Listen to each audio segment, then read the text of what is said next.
Welcome to Sweet Life Beat Life. We hope this video helps. Start by powering on your Samsung TV and the mobile device you will use. Connect both devices to the same Wi-Fi network, such as your home too, 4 GHz. Update the YouTube app on both devices using the Samsung App Store or Play Store. If you prefer a wired option, keep an HDMI cable handy for a direct connection.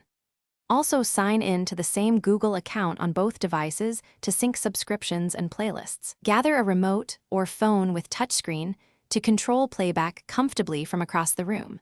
Open the YouTube app on your Samsung TV using the remote control. On your phone or laptop, open YouTube and tap the cast icon in the top bar.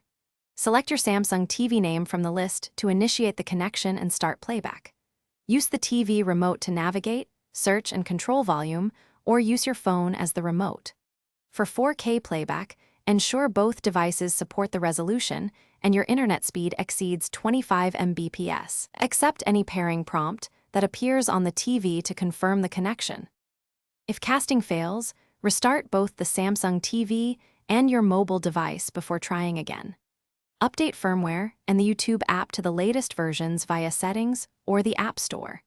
Check Wi-Fi signal strength and move devices closer to the router if needed for stability. If sound lags, try lowering video quality to 720p or restart the YouTube app on both devices. Reboot your router if multiple devices often experience network interruptions. Thanks for watching. Consider subscribing if we helped you.